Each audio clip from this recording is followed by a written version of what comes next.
What's up everyone? As I'm sure you already know, today we're going to be taking a close look at the brand new GTS3M from MoYu.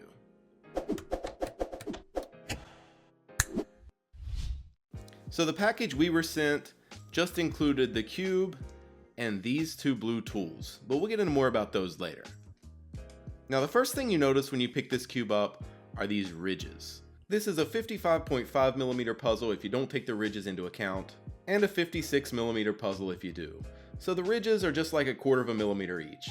Now they're definitely noticeable in the feel of the puzzle just when you're holding it and when you're turning it, but I'll talk more about those later.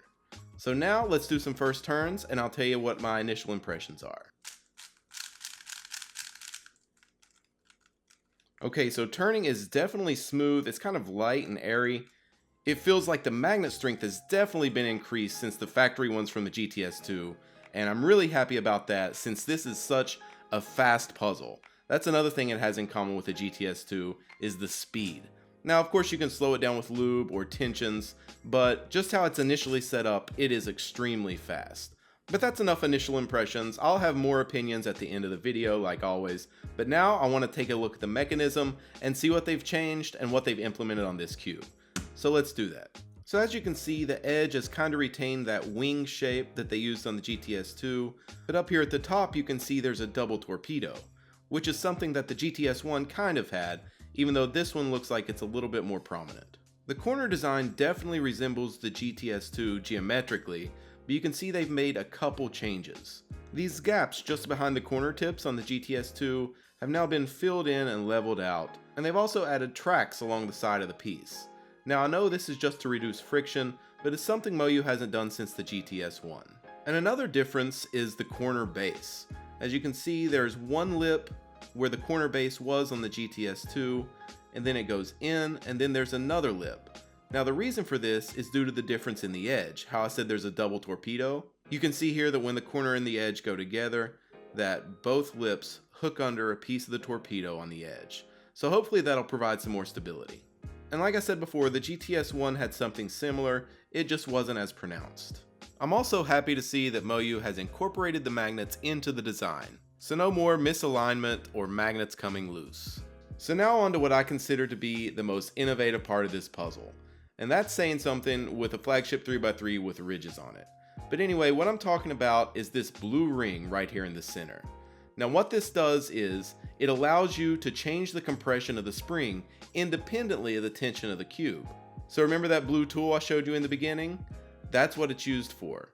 You just put it in here like this, and now this is at the home position, which means the spring is as decompressed as it can be. So whenever you turn this, it moves it a little bit closer. It moves the bottom up a little closer to the head of the screw. So it's got 8 steps. That was 1, 2, 3. And now the spring is as compressed as you can get it. And one more turn will put it back to its home position. Since I brought this puzzle home, I found that I enjoy putting it on 4, which is the 4th click from the base setting, because I think that 1 just makes the cube too uncontrollable. It's lightning fast anyway, so without compressing the spring at all, it just feels a little too loose. And on 8, it's just a bit too snappy, but on 4, I seem to be getting some pretty good performance out of it. Now I don't know if 8 steps is completely necessary, maybe 3 or 4 larger steps would have been just fine, but more customization's never a problem. So just to clarify, these are a few of my best solves from a 30-minute session I did with this puzzle. But now I want to talk about the ridges. Is it something that I think is going to be universally accepted? Absolutely not. I know there are some purists out there who are probably going to hate it. But personally, I love it. I find that they make me much more confident in my turning whenever I'm doing like an F prime move with my right thumb or things like that, just unconventional turns. I think they really help.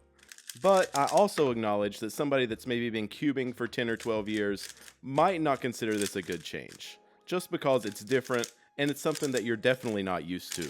But with some time, I think these will definitely catch on, just due to the added control that they give you, even if it does feel a little weird at first. The next thing I want to talk about is the speed of this puzzle. It's honestly one of the fastest puzzles out of the box I've ever tried. It's comparable to the Huanglong, and I think it's probably faster than the GTS2 out of the box, which is saying something. I've added weight 5 to the tracks and 30k to the pieces, and it's still definitely on the fast side. I'm curious to see how this puzzle responds to Dignitas and Gravitas, which is something I'm going to be trying Monday for sure. Because if I can slow this puzzle down and make the speed a bit more manageable, it's probably going to be my favorite 3x3. I absolutely love the feel of these ridges, and I've only solved it for 2 or 3 days now, and I'm already completely used to it. Also, I think the new spring compression system is an amazing answer to the GAN GES system. The fact that they've managed to pack this much innovation into one 3x3 and still maintain the GTS feel is just amazing to me. MoYu has actually went out on a limb and tried some new things other than just tweaking a corner or an edge, and I'm so happy to see this much innovation in cube design. So thank you to MoYu. But thank you for watching, give it a thumbs up if you enjoyed, and you'll hear from me soon.